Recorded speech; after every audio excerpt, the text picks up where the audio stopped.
अथ श्रीमद्भगवद्गीता अथ श्रीमद्भगवद्गीता ॐ ओम पूर्णमदा पूर्णमद पूर्णमिदं पूर्णमिदं पूर्णात् पूर्णमुदच्यते पूर्णात् पूर्णमुदच्यते पूर्णस्य पूर्णमादाय पूर्णस्य पूर्णमादाय पूर्णमेवावशिष्यते।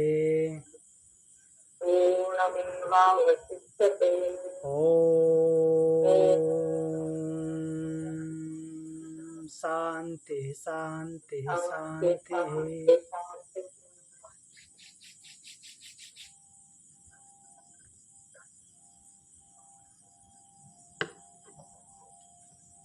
तो हम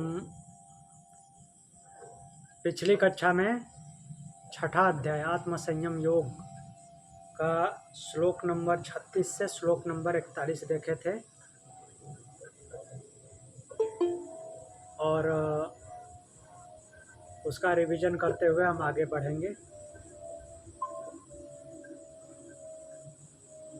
श्लोक नंबर 36 में बोला गया है कि असंयतात्मना योगो दुष्प्राप्येति मे मति वस्यात्मना तो यतता शक्यो अवाप्तुम उपायतः। भगवान अपना मत प्रकट करते हैं। बैकग्राउंड में बहुत डिस्टॉर्शन है। अभी क्लियर है जी।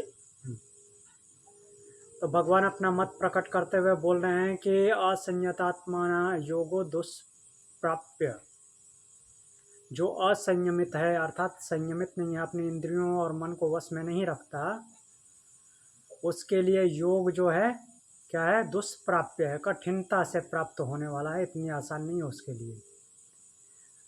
परंतु वश्यात्मना यतता उपायतः अवाप्तुम शक्य, किंतु जिसने मन को वश में कर लिया है और जो प्रयत्नशील है, प्रयास में लगा हुआ है, वह उचित उपाय से योग को प्राप्त कर सकता है, अर्थात योग के मार्ग पे आगे बढ़ जाएगा। फिर 37वें श्लोक में बोलते हैं, अर्जुन पूछते हैं, फिर भगवान की बातों को सुन करके पूछते हैं कि अयति श्रद्धयोपेतो योगाच्चलित मानसा अप्राप्य योग संसिद्धिम काम गतिम कृष्ण गच्छति। जो अयति है अर्थात अपने आप को नियंत्रण में नहीं रखता, मन और इंद्रियों को कंट्रोल में नहीं रख पाता है। श्रद्धया उपेता बोल रहे हैं कि श्रद्धया उपेता, जो श्रद्धा युक्त है, अयति है मीन्स यत्नशील, आयति मतलब कि यति नहीं है, जो अपने आप को वश में नहीं रखता। योगात चलित मानसः, तो वह पूर्ण प्रयास न करने के कारण योग से विचलित हुआ, योग संसिद्धिम अप्राप्य किम गतिम गच्छति, योग की सिद्धि को प्राप्त नहीं करके किस गति को प्राप्त होता है। ये तो क्लियर है कि आयति है, अपने आप को वश में नहीं रख पाता और विचलित हो जाता है, तो वो योग की सिद्धि को प्राप्त नहीं करेगा, स्वाभाविक सी बात है। लेकिन उसकी गति क्या होती है, वो आगे उसका मीन्स जीवन कैसा होता है, कैसे जीता है, क्या होता है उसके जीवन में। 38वें श्लोक में बोलते हैं, अर्जुन आगे पूछ रहे हैं अभी, कच्चिन्नो भय विभ्रष्ट छिन्ना भ्रमिव नश्यति अप्रतिष्ठो महाबाहो विमूढ़ो ब्रह्मणः पथि। पूछते हैं भगवान से कि हे महाबाहो, क्या वह साधक जो संसार और योग दोनों से भ्रष्ट हो गया, मीन्स सकाम कर्म करने वाला भी नहीं बना, कामनाओं के साथ कर्म करने वाला, ठीक से लिप्त होकर के भी जीने वाला नहीं बना, और योगी भी नहीं बन पाया, पथभ्रष्ट हो गया, योग में भी नहीं लगा हुआ है।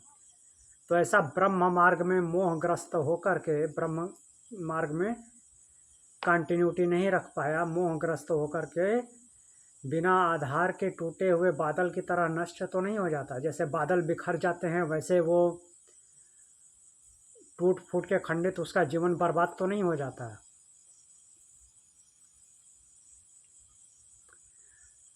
फिर बोलते हैं कि एतन्मे संशयम कृष्ण छेत्तुम अर्हस्य शेषतः त्वदन्य संशयस्यास्य छेत्ता न ह्युपपद्यते।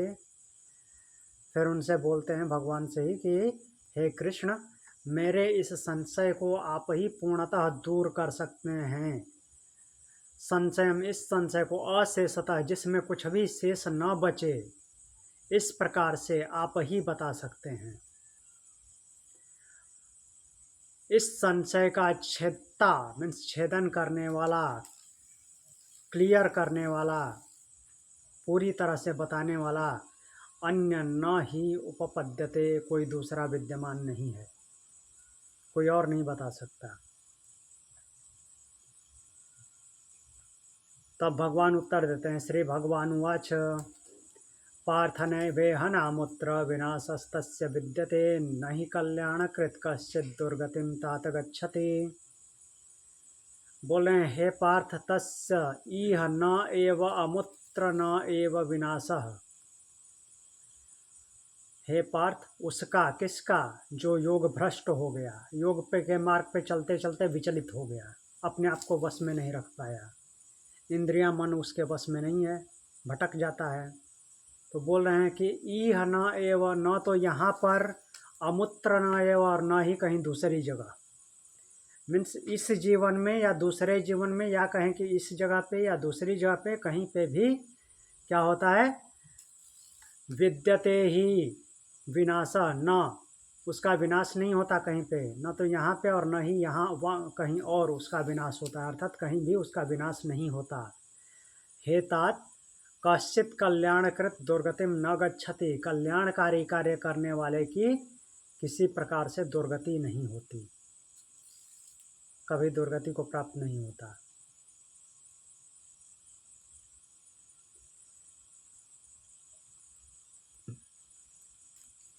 पथ भ्रष्ट हुआ है, लेकिन जब तक कार्य किया है अच्छे से, कल्याणकारी कार्य किया है, तो उसकी दुर्गति नहीं होगी।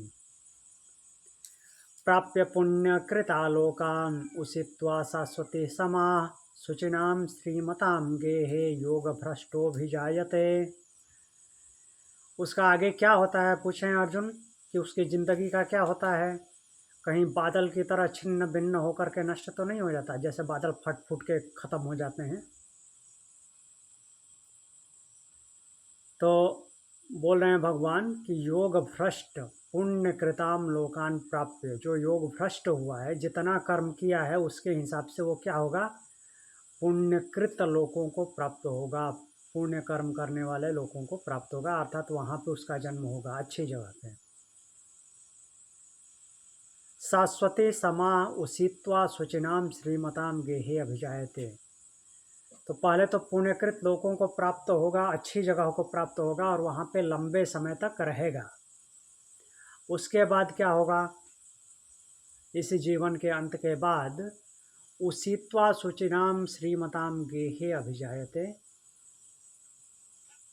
फिर शुचिताम, शुद्ध, जो पवित्रता के साथ रहते हैं, और श्रीमताम, समृद्ध लोग जो हैं, उनके घर में, उनके यहाँ जन्म होगा उसका। और क्या हो सकता है वो अगले श्लोक में देखेंगे। आज से अगला श्लोक शुरू करते हैं। 41वें श्लोक में भगवान ने बताया कि योग भ्रष्ट साधक पुण्य लोकों में निवास करते हुए शुद्ध और समृद्ध परिवार में जन्म लेता है।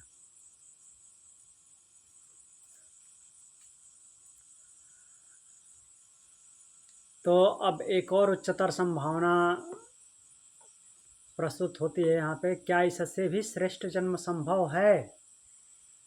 शुद्ध पवित्र लोगों के घर या पवित्र लोगों के घर और समृद्धिशाली लोगों के घर जन्म होगा, ये तो ठीक है। क्या इससे भी श्रेष्ठ जन्म हो सकता है?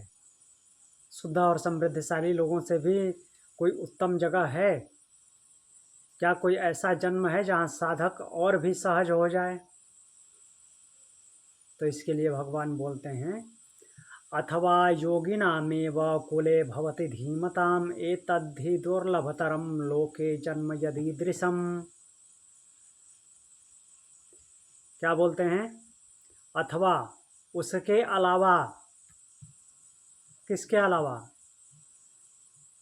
पवित्र और श्रेष्ठ लोगों के घर, जो कि समृद्धिशाली लोग हैं, जिनके पास प्रॉपर्टी है और अच्छे से रहते हैं, उनके घर में जन्म होने के अलावा और क्या हो सकता है? बोल रहे हैं कि योग भ्रष्ट जो हुआ उसका वो और कहाँ पे जा सकता है? धीमताम योगिनाम एवं कुले भवति। धीमताम, धी मीन्स बुद्धि, जो बुद्धिमान लोग हैं।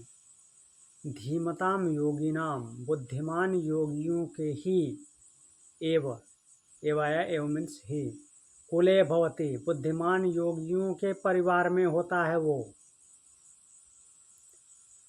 श्रीमताम सुचिताम, श्रीमताम के घर के अलावा और कहाँ पे वो जा सकता है? बुद्धिमान योगियों के कुल में, या तो जन्म लेकर के या उनके बीच में वो होगा। यत ईदृशम जन्म तत्लोके ही दुर्लभतरम। लेकिन साथ में क्या जोड़ते हैं कि ऐसा जन्म इस संसार में अत्यंत दुर्लभ है। होता तो है लेकिन अत्यंत दुर्लभ है कि वो योगियों के कुल में हो। ऐसा मना नहीं करते कि नहीं होगा, होगा, लेकिन दुर्लभ है। हो गया तो बहुत अच्छी बात है।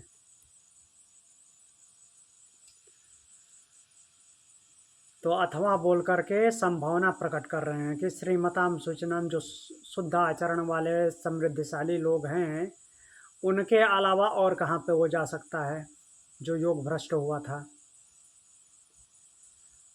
तो भगवान कहते हैं कि केवल सूचनाम श्रीमताम ही नहीं, उससे भी श्रेष्ठ जन्म संभव है। योगिनामेव कुले, यह जन्म ऐसे घर में होता है जहाँ पे योग स्वाभाविक है, अर्थात साधना का वातावरण प्रारंभ से ही होता है।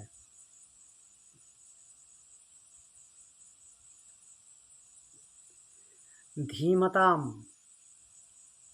धीमताम धैर्यवान, विवेकशील। तो ऐसे परिवार में बालक को ज्ञान, विवेक और साधना सहज मिलती है, जन्मजात मिल रहा है, शुरू से ही, पैदा होते ही। दुर्लभतरम जन्म, भगवान बोलते हैं, स्पष्ट करते हैं, ये ऐसा सिंपल नहीं है सबका जन्म हो जाए। यहाँ पे स्पष्ट करते हैं कि यह जन्म अत्यंत दुर्लभ है, क्योंकि यह केवल पुण्य का नहीं बल्कि पूर्व साधना का परिणाम है। पहले कितनी साधना किया है, उस लेवल का साधक रहा है पहले, तभी वो योगियों के यहाँ होगा। ऐसे नहीं हो सकता। जब तक कि पहले के जन्मों में वो उन योगियों के लेवल तक ना पहुंच गया हो, तब तक योगियों के बीच में नहीं हो सकता। योगियों के बीच में होने का मतलब कि उस लेवल की साधना उसकी होनी चाहिए, तब वो पथभ्रष्ट हुआ है।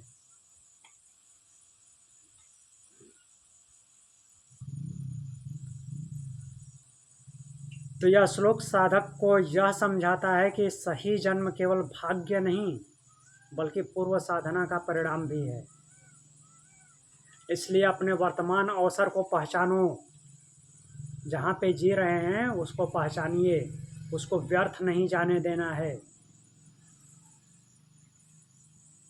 क्योंकि यह संभव है कि वही दुर्लभ अवसर मिला हो जो अनगिनत जन्मों की साधना के बाद प्राप्त होता है। तो अपने वर्तमान को व्यर्थ नहीं जाने देना है, अच्छे कर्म करना है। और कैसे? फल की इच्छा से मुक्त होकर के, ऐसा नहीं कि फल में लिप्त होकर के। अच्छे कर्म करते जाना है। हाँ, जहाँ पथभ्रष्ट हुए अलग की बात है, कोशिश करनी है कि पथभ्रष्ट न हो और अच्छे कर्म करते जाना है, क्योंकि वो आगे का रास्ता खोलता है आपका। आगे आपको कहाँ ले जाएगा वो आपका वर्तमान निश्चित करता है। ऐसा नहीं केवल मरने के बाद ही, इस जन्म में भी, यहाँ पे भी डिसाइड करता है। आप क्या कर रहे हैं उसके हिसाब से ही आगे आपका जीवन निर्धारित होता है।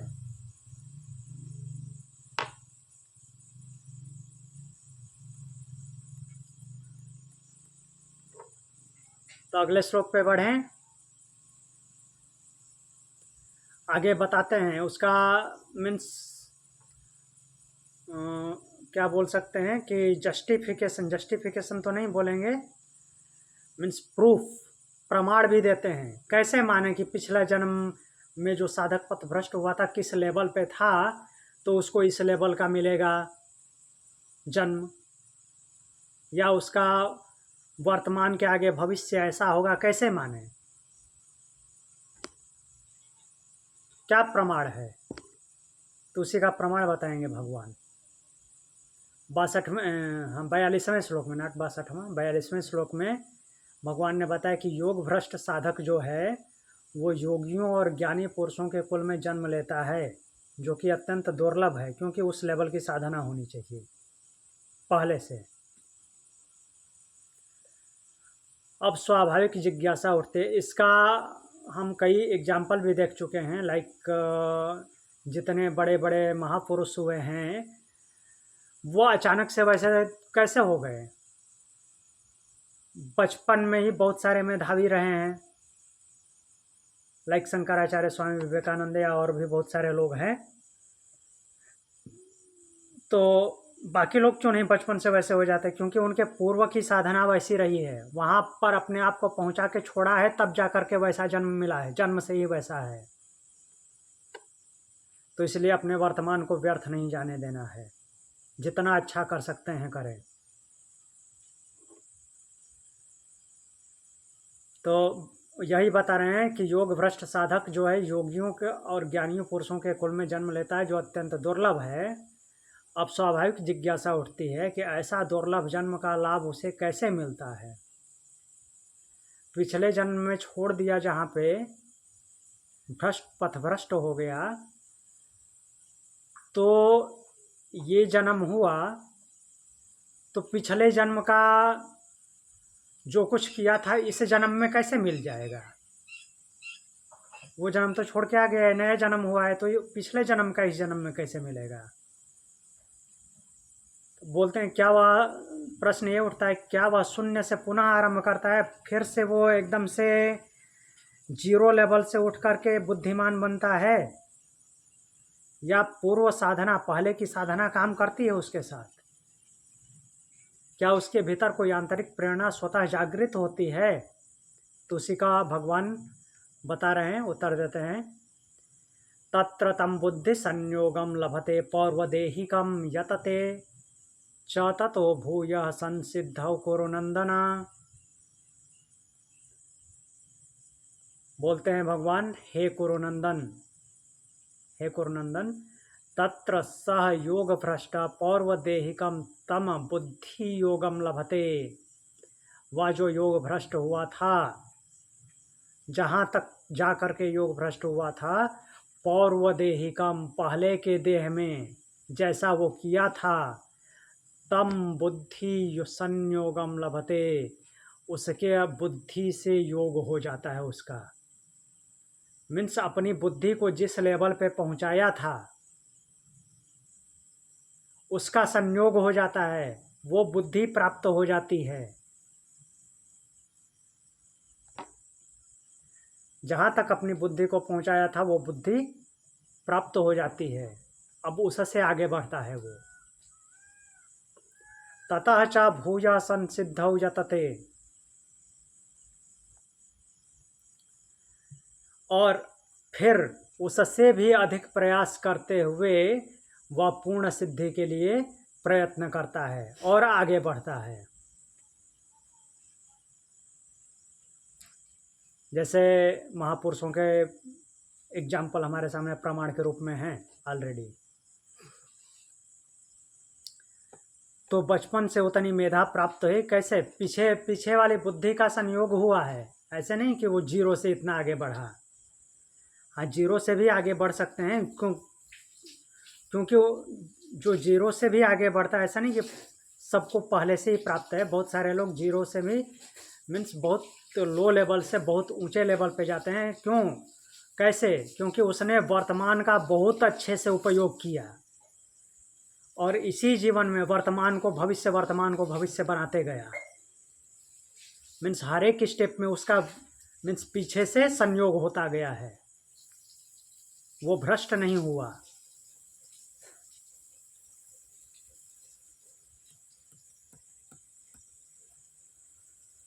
तो यह श्लोक साधना के सबसे सूक्ष्म और अद्भुत सिद्धांत को प्रकट करता है। आध्यात्मिक प्रयास कभी नष्ट नहीं होता, वह संस्कार बनकर पुनः जागृत होता है। बुद्धि संयोग लभते, बुद्धि संयोग यह बाहर से नहीं सिखाया जाता बल्कि भीतर से स्वतः जागृत होता है। जैसे किसी बालक में बचपन से ही जो है मेधा होती है, उच्च रुचि होती है। पौर्वदेहिकम, पौर्वदेहिकम पूर्व देह में, पहले देह में जैसे था। तो पौर्वदेहिकम केवल पिछले जन्म की बात नहीं, इस जन्म से भी ले सकते हैं, क्योंकि हमको अच्छी तरह से पता है कि हर समय सेल्स चेंज होते रहते हैं और 7 साल में पूरा बॉडी चेंज हो जाता है। तो इस जीवन में भी हम पौर्वदेहिकम को अगर डीपली समझे तो ये यूज में है, पीछे वाले देह से प्राप्त होता है कंटिन्यूटी में। तो यह बताता है कि साधक केवल वर्तमान जीवन में सीमित नहीं है, मीन्स जो अभी है वहीं तक केवल सीमित नहीं है। जो भी है वो क्या है, सब कुछ पीछे के संस्कारों से आगे आता है। पीछे जो संस्कार बने हैं उससे आगे बढ़ करके वो आगे कार्य करता है। यतते च ततो भूयः, और वह साधक केवल वहीं नहीं रुकता और अधिक उत्साह से आगे बढ़ता है, क्योंकि उसके भीतर पहले से ही आधार है, बेस मिला हुआ है।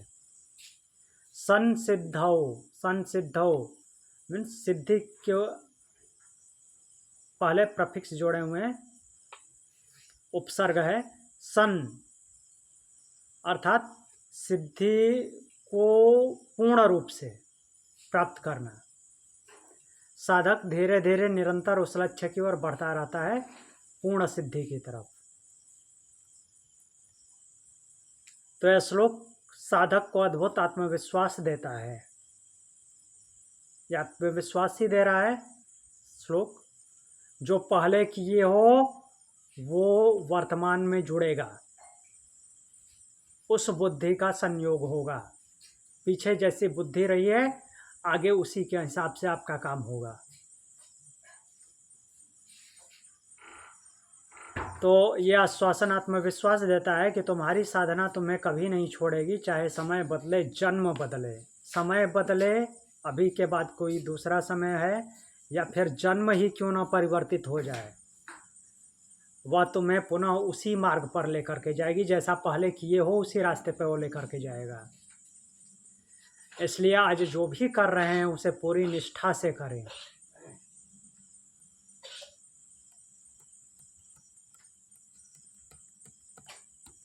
आगे श्लोक में बढ़ें।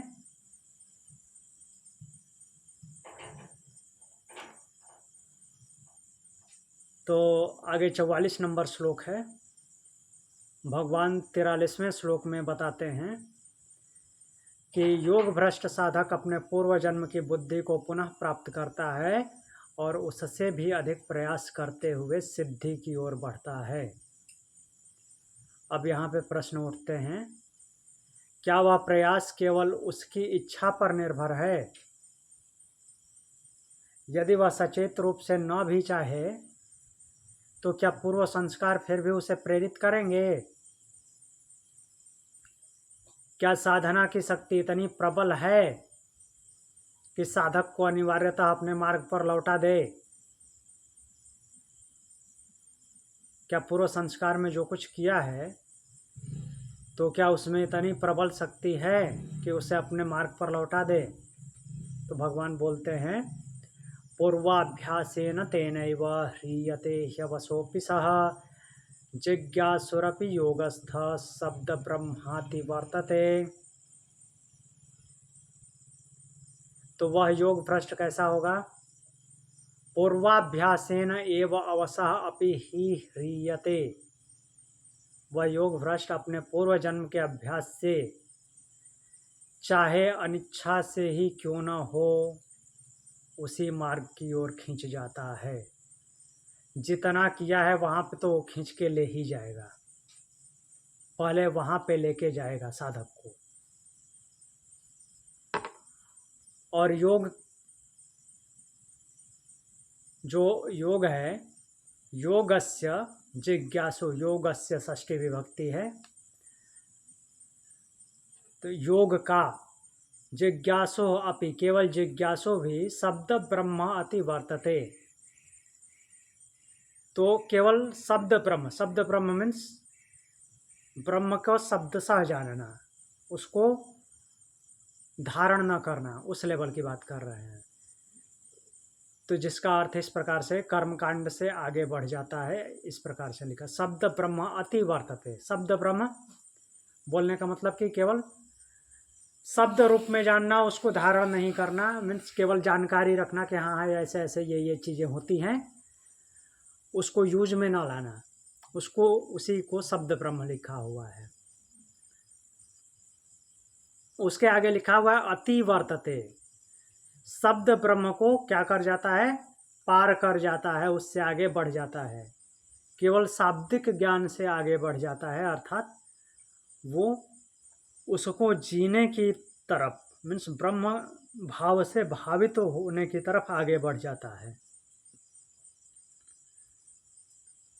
तो पहले जितना साधना किया है वहाँ तक तो जाएगा ही, उसके संस्कार उसको खींच के ले जाएंगे। और अगर वहाँ तक गया तो योग का केवल जिज्ञासु भी, मीन्स योग में अगर अब जिज्ञासा रखता है, वहाँ तक जाकर के योग में अभी जिज्ञासु है, तो वो शब्द ब्रह्म से आगे बढ़ जाता है, अर्थात केवल कर्मकांडीय नॉलेज से, केवल जानकारी रखने वाले ज्ञान से आगे बढ़ जाता है, अर्थात ब्रह्म के भाव से भावित होता है।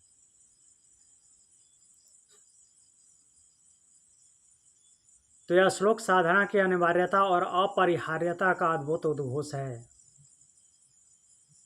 अपरिहार्यता मीन्स जो वश में नहीं है, वहाँ तक जाना ही है, वो आपके वश में नहीं है। जहाँ तक आपने संस्कार बनाए हुए हैं वहाँ तक तो पहुँचना ही है। तो जो साधना है साधक को छोड़ती नहीं है, जहाँ तक साधना किया है वहाँ लेके जाएगी। पूर्वाभ्यासेन ह्रियते, ह्रियते खींच लिया जाता है। वो साधक केवल प्रयास नहीं करता, वो जो पहले की साधना किया है वो वहाँ तक खींच के ले जाती है। अवसो अपि, तो अवसो अपि मीन्स बिना वश में हुए भी,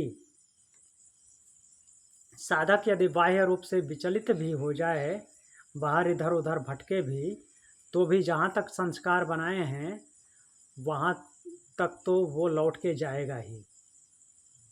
उसके बाद जिज्ञासु नहीं है तो भ्रष्ट हो जाएगा, जिज्ञासु है तो आगे बढ़ेगा। जिज्ञासुरपि, यदि कोई केवल जिज्ञासु है, जानने की इच्छा रखता है, तब भी वह साधना के मार्ग पर आगे बढ़ सकता है। शब्द ब्रह्माति वर्तते, शब्द ब्रह्म अर्थात केवल शाब्दिक ज्ञान, अति वर्तते उससे ऊपर उठ जाना, शाब्दिक ज्ञान से ऊपर उठ जाता है, अर्थात वो ब्रह्म के भाव से भावित हो जाता है, उसको जीने लगता है। साधक केवल विधियों तक सीमित नहीं रहता, अनुभूति और आत्मज्ञान की ओर आगे बढ़ता है।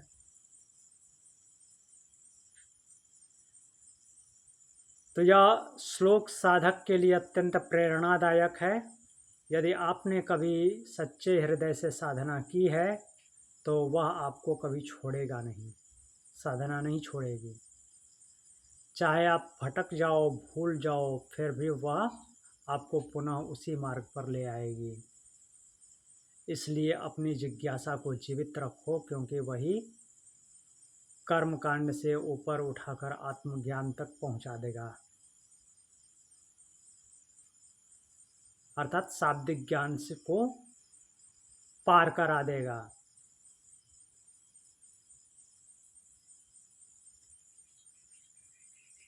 कुछ पूछना है या आगे बढ़ें? फिर 45 नंबर श्लोक देखते हैं। 44वें श्लोक में भगवान ने बताया, पूर्वाभ्यास के प्रभाव से साधक अनिच्छा से भी योग मार्ग की ओर खिंच जाता है। जितने संस्कार बनाए हैं वहां तक जाना ही है, इच्छा हो या न हो। और जिज्ञासु भी कर्म कांड से ऊपर उठ जाता है, वहां तक जा करके जिज्ञासा है तो फिर शब्द ज्ञान अति वर्तते, शब्द ब्रह्म अति वर्तते, शब्द ब्रह्म जो शब्द ज्ञान है उससे आगे बढ़ जाता है। अब प्रश्न सामने आते हैं, जब वह पूर्व संस्कारों से प्रेरित होकर आगे बढ़ता है तो उसका अंतिम परिणाम क्या होता है? पूर्व संस्कारों से जब आगे बढ़ेगा तो उसका अंतिम परिणाम क्या होगा? क्या यह यात्रा कभी पूर्ण होती है? कितने जन्मों के प्रयास के बाद साधक परम लक्ष्य को प्राप्त करता है? कितने जन्म लगते हैं? तो भगवान उत्तर देते हैं, प्रयत्नाद्यतमानस्तु योगिम संशुद्ध किल्बिषः अनेक जन्म संसिद्धिस्ततो याति पराम गतिम। प्रयत्नाद्यतमानस्तु योगी संशुद्ध किल्बिषः, तो योगी प्रयत्नात् यतमानः संशुद्धि किल्बिषः, संशुद्ध किल्बिषः।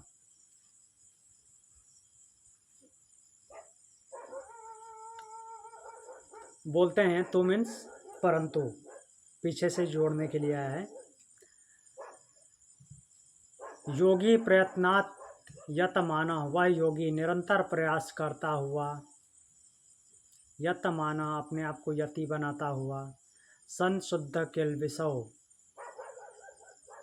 संशुद्ध किल्बिषः, किल्बिष, किल्बिष किसे कहते हैं? पाप, किल्बिष पाप को बोलते हैं। किल्बिष नाम नहीं समझना है, नाम भी अगर होता है तो वो मीन्स पाप की पराकाष्ठा है। तो कहीं कहीं कुछ कैरेक्टर्स के नाम होते हैं, रियल में तो नाम नहीं होता है। तो संशुद्ध किल्बिषः मीन्स पाप से शुद्ध होकर, और कैसा शुद्ध? अच्छी तरह से, संशुद्ध, अनेक जन्म संसिद्धिम, अनेक जन्मों में सिद्धि प्राप्त करके, ततः पराम गतिम याति, अंततः परम गति को प्राप्त करता है। क्या बोल रहे हैं? परंतु वह योगी निरंतर प्रयास करता हुआ पापों से शुद्ध होकर के, अर्थात उसके पाप जाते रहते हैं और अनेक जन्मों में सिद्धि प्राप्त करके, पीछे के अनेक जन्मों की बात की जा रही है, उनसे सिद्धियों को प्राप्त करते हुए, जैसे कि हमने योग दर्शन में भी पढ़ा था, सिद्धियां प्राप्त, वो जो विभूति योग है सिद्धियों की ही बात करता है। सिद्धियां प्राप्त करते जाना है, आगे बढ़ते जाना है, रुकना नहीं है। तो प्राप्त करके अंततः क्या होता है? परम गति को प्राप्त होता है। वहाँ पे भी अंततः क्या बताया गया? कैवल्य। तो यह श्लोक साधना की यात्रा का पूर्ण निष्कर्ष प्रस्तुत करता है। निरंतर प्रयास और अनेक जन्मों की साधना अंततः मोक्ष तक पहुँचाती है। प्रयत्नाद् यतमानः, यहाँ भगवान स्पष्ट करते हैं कि सिर्फ संस्कार पर्याप्त नहीं, निरंतर प्रयास भी आवश्यक है। साधक पूर्व संस्कारों से प्रेरित होकर स्वयं भी प्रयत्न करता है। केवल संस्कार से उसका काम नहीं बनता, संस्कार तो है ही, उससे आगे काम करना पड़ता है, उससे आगे प्रयत्न करता है। संशुद्ध किल्बिषः, किल्बिष पाप अशुद्धियाँ। साधना के द्वारा मन बुद्धि और चित्त शुद्ध होते हैं और साधक धीरे धीरे निर्मल बनता है। संशुद्ध किल्बिषः, पापों का शुद्धिकरण करता है। अनेक जन्म संसिद्धिम, तो पूर्णता एक ही जन्म में नहीं आती है, अनेक जन्मों का परिणाम होता है।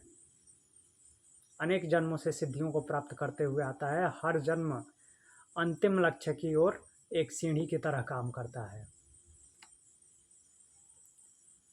पराम गतिम, परम गति, परम गति मतलब कि जहाँ से अब जाकर के वापस नहीं लौटना पड़ता, जहाँ जन्म मरण का चक्र समाप्त होकर के आत्मा परमात्मा में स्थिर हो जाती है, उसको प्राप्त हो जाता है साधक। तो यह श्लोक साधक को अटूट धैर्य और विश्वास देता है। क्या विश्वास देता है? कि तुम्हारा हर प्रयास तुम्हें परम लक्ष्य के निकट ला रहा है, इसलिए थको मत, रुको मत, निराश मत हो, क्योंकि तुम जिस मार्ग पर चल रहे हो वह अंततः तुम्हें परम गति तक अवश्य ले जाएगा। क्लियर हुआ? आगे बढ़ें 46 नंबर श्लोक पे। 45वें श्लोक में भगवान ने बोला कि निरंतर प्रयास करने वाला योगी अनेक जन्मों में शुद्ध होकर अर्थात पापों को धो करके अंततः परम गति को प्राप्त होता है।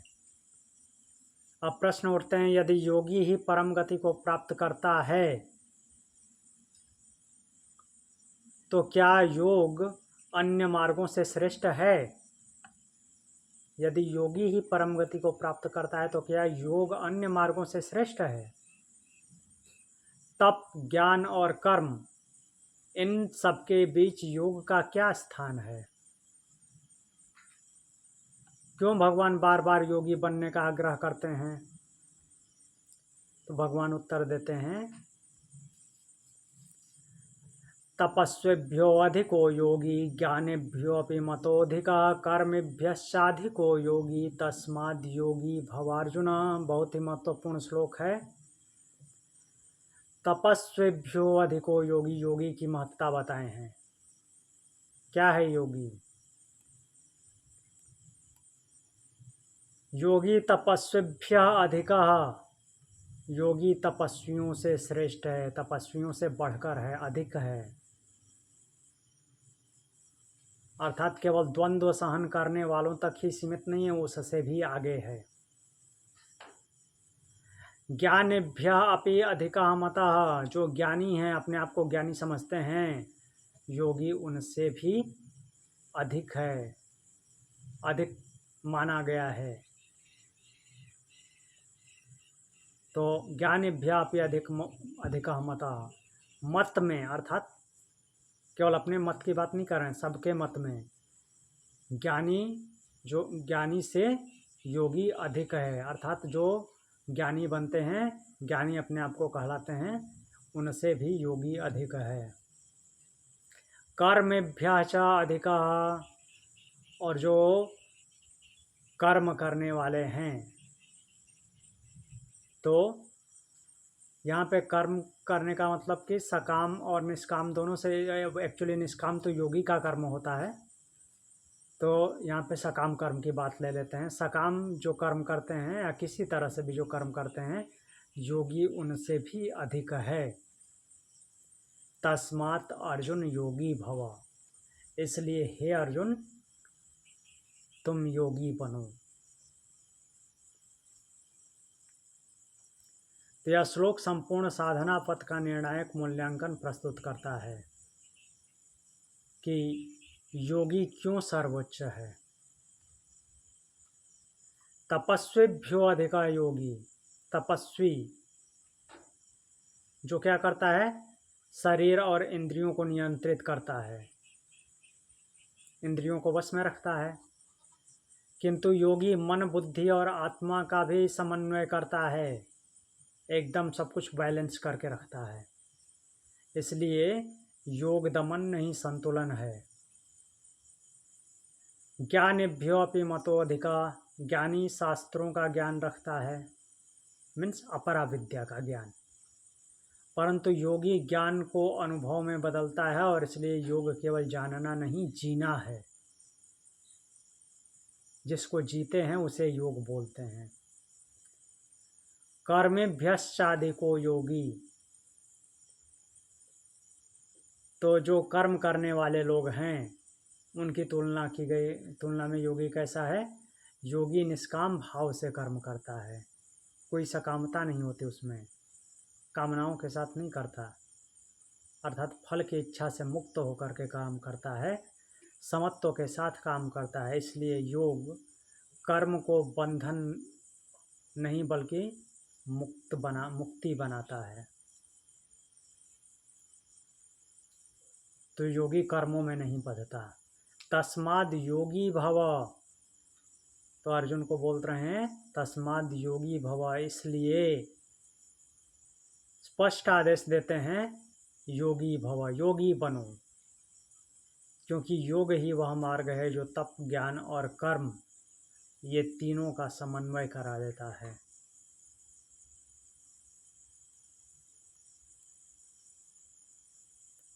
यह श्लोक साधक को अंतिम दिशा देता है कि आंशिक मत बनो, समग्र बनो।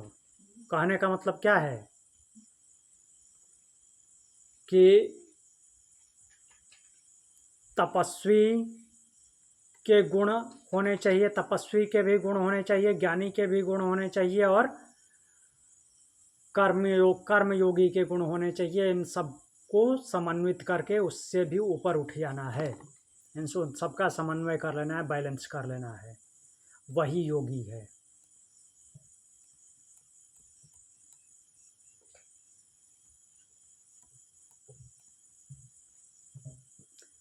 तो केवल तपस्वी नहीं, केवल ज्ञानी नहीं, केवल कर्मी नहीं, बल्कि योगी बनो। योगी क्या करता है? सबको समन्वित कर लेता है, और वही मार्ग तुम्हें परम सत्य तक पहुंचाता है। एक और श्लोक बचा है, उसको देख लेते हैं। श्लोक नंबर 47। 46वें श्लोक में भगवान ने बोला, स्पष्ट निर्णय दिया, योगी तपस्वियों, ज्ञानियों और कर्मियों से श्रेष्ठ है। इसलिए हे अर्जुन, योगी बनो।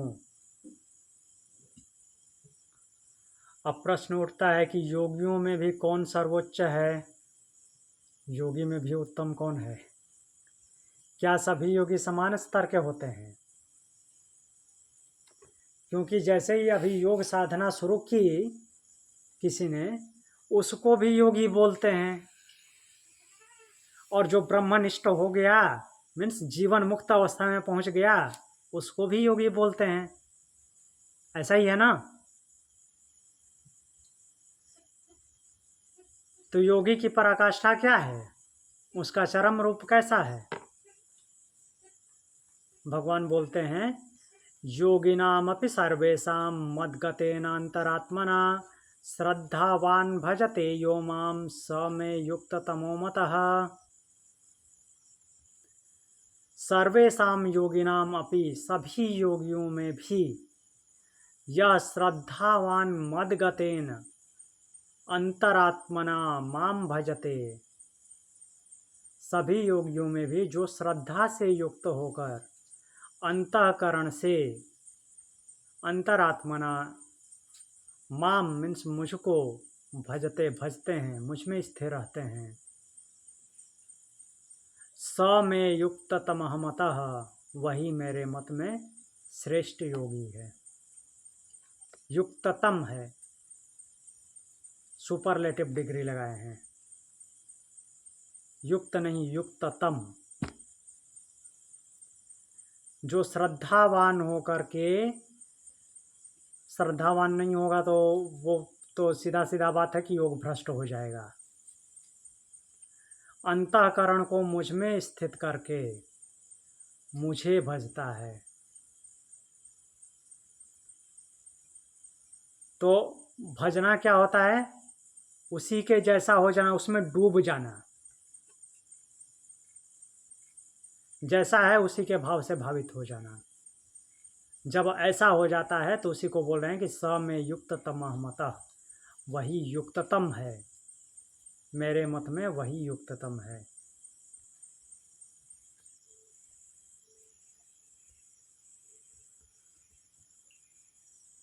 तो मद्गतेनांतरात्मना, मद्गतेन जिसका मन बुद्धि और आत्मा मुझ में स्थित हो, भगवान कहने का तात्पर्य ये है।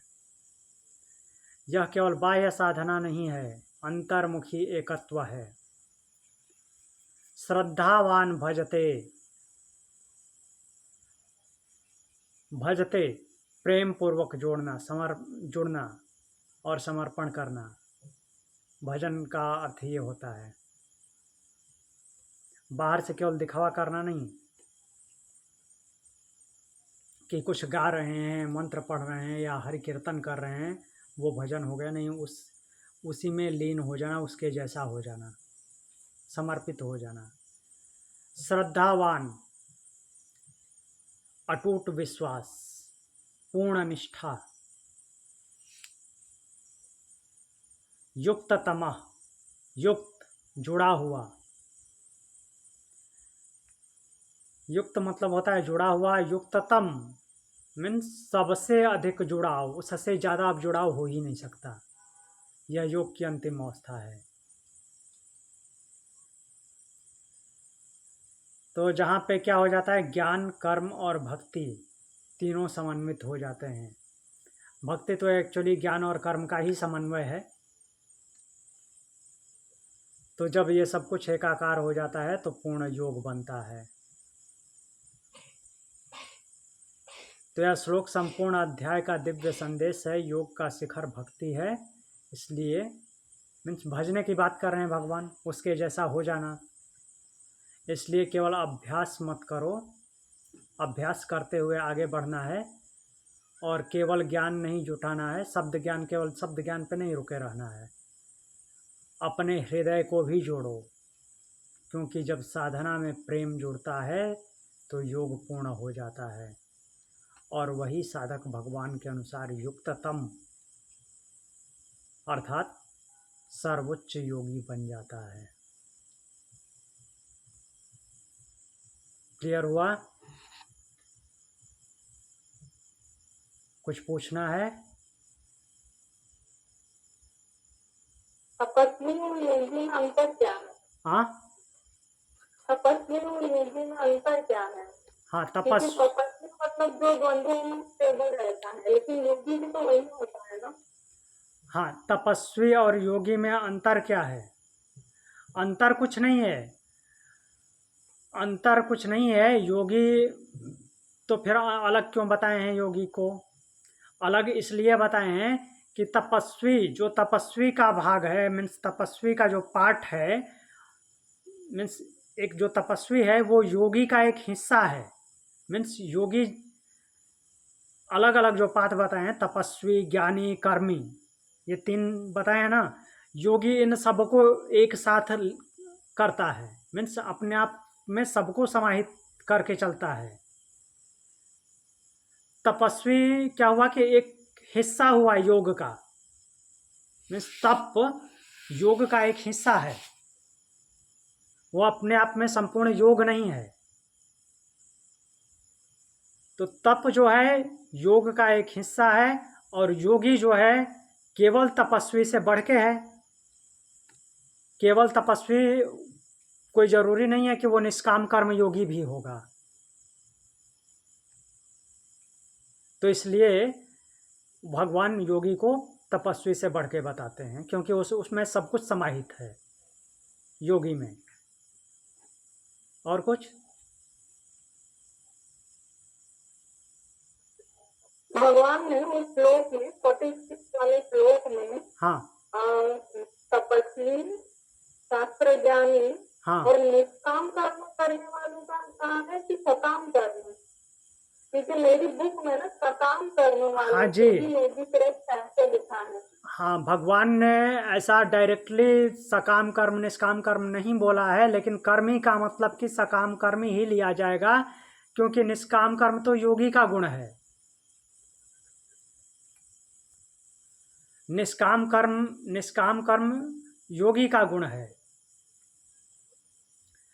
तो जो सकाम कर्म कामनाओं के साथ, मतलब कि फल की इच्छा के साथ जो कर्म करते हैं, अच्छे कर्म करने वाले, ऐसा भी तो है ना, पाप कर्म पुण्य कर्म दोनों है।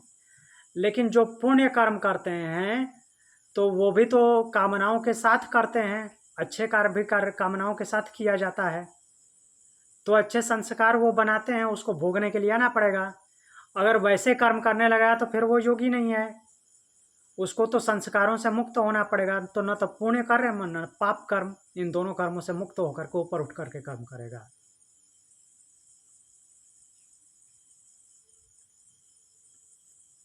क्योंकि ऐसा नहीं है कि कर्म नहीं करेगा, ये शब्द यहाँ पे ये अर्थ नहीं लगा सकते कि योगी कर्म करेगा ही नहीं, यो ऐसा हो ही नहीं सकता। कर्म तो करना ही है, पहले ही बता चुके हैं भगवान। और नहीं करना चाहो तो भी वो प्रकृति के गुण आपको कर्मों में लगाते हैं। और कुछ?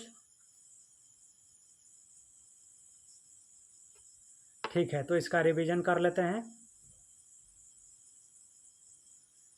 42 से 47 नंबर श्लोक, आंख बंद करके बैठ जाइए।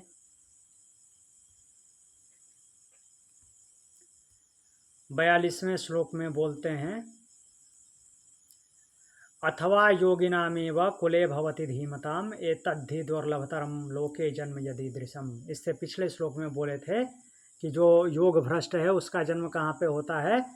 सुचिताम श्रीमताम गेहे, जो पवित्रता के साथ रहते हैं और समृद्धशाली लोग हैं उनके यहाँ पे जन्म होता है। इस श्लोक में बोलते हैं अथवा उसके अलावा और कहाँ पे हो सकता है? योगियों के कुल में वो हो सकता है, लेकिन ऐसा जन्म दुर्लभ है, बहुत कठिनता से होता है, क्योंकि आपकी साधना उस लेवल की होनी चाहिए। तत्र तम बुद्धि संयोगम लभते पौर्वदेहिकम यतते च ततो भूय संसिद्धौ कुरुनंदन। श्लोक 43। फिर क्या बोल रहे हैं कि अब उससे आगे कैसे बढ़ता है वो? तत्र तम, उसके बाद जब ऐसा जन्म होता है तो उसका पीछे की बुद्धि का योग हो जाता है, पीछे जितना संस्कार बनाए हैं, जितनी बुद्धि रही है वो उसके साथ जुड़ जाते हैं। वो पौर्व देह का पीछे वाले देह के बुद्धि संयोग का लाभ प्राप्त करता है और उससे आगे बढ़ करके वह सिद्धि के लिए प्रयत्न करता है। 44 नंबर श्लोक बोलते हैं, पूर्वाभ्यासेन तेनैव ह्रियते ह्यावसोऽपि सः जिज्ञासोरपि योगस्य शब्द ब्रह्माति वर्तते। तो वह जो योग भ्रष्ट हुआ था, पूर्वाभ्यासेन, पहले के अभ्यास से, चाहे अनिच्छा से ही क्यों न हो, जितना संस्कार बनाया हुआ है वहाँ पे तो घसीट के ले ही जाएगी साधना, उसी मार्ग की ओर खींचा जाता है। और योग का जिज्ञासु मीन्स और जिज्ञासा रखता है उसमें, तो क्या करेगा? उससे आगे बढ़ जाता है। 42वां श्लोक बोलते हैं, प्रयत्नाद्यतमानस्तु योगी संशुद्ध किल विषः अनेक जन्म संसिद्धस्ततो याति पराम गतिम। बोले परंतु वह योगी निरंतर प्रयास करता हुआ पापों से शुद्ध होकर, अर्थात पापों को शुद्ध करता हुआ, पापों को समाप्त करता हुआ, अनेक जन्मों में सिद्धि प्राप्त करके, अनेक जन्मों से सिद्धियां प्राप्त करता हुआ अंततः क्या होता है? परम गति को प्राप्त होता है, जहां जाकर लौटना नहीं पड़ता, उसको परम गति बोलते हैं। 46वें नंबर श्लोक में योगी की महत्ता बताते हैं भगवान, और क्या बताते हैं कि तपस्विभ्यो अधिको योगी ज्ञानिभ्यो अपि मतो अधिकः कर्मिभ्यश्च अधिको योगी तस्माद् योगी भव अर्जुन। हे अर्जुन, जो योगी है वो तपस्वियों से श्रेष्ठ है, तपस्वियों से अधिक है, ज्ञानियों से भी अधिक माना गया है, और सकाम कर्मियों से योगी जो है अधिक है, श्रेष्ठ है। तस्माद योगी भवार्जुन, इसलिए हे योगी, हे अर्जुन, नॉट योगी, हे अर्जुन योगी बनो। फिर अंतिम श्लोक बोलते हैं, योगिनाम अपि सर्वेषां मद्गतेन अंतरात्मना श्रद्धावान भजते यो माम स मे युक्ततमो मतः। योगियों में भी श्रेष्ठ योगी कौन है? क्योंकि हमने देखा कि योगी तो उसको भी बोलते हैं जो योगारूढ़ हुआ है, अभी योग के मार्ग में चलना शुरू किया, योग का पथिक है, और जो जीवन मुक्त अवस्था में पहुंच गया अर्थात ब्रह्मविद हो गया, वो भी योगी है। तो बोलते हैं भगवान के सर्वेषां योगिनाम अपि यह श्रद्धावान मद्गतेन अंतरात्मा माम भजते स मे युक्ततमः मतः। सभी योगियों में भी जो श्रद्धा से युक्त होकर के अंतःकरण से मुझ में स्थित होकर के मुझे भजता है, अर्थात मुझ में लीन हो जाता है, वही मेरे मत में सबसे श्रेष्ठ योगी है। समापन श्लोक पढ़ लेते हैं।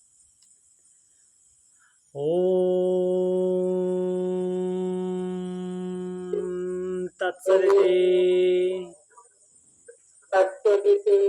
श्रीमद्भगवद्गीतासु उपनिषत्सु ब्रह्म विद्यायां योगशास्त्रे श्री कृष्णार्जुन संवादे आत्मसंयम योगो नाम षष्ठो अध्यायः।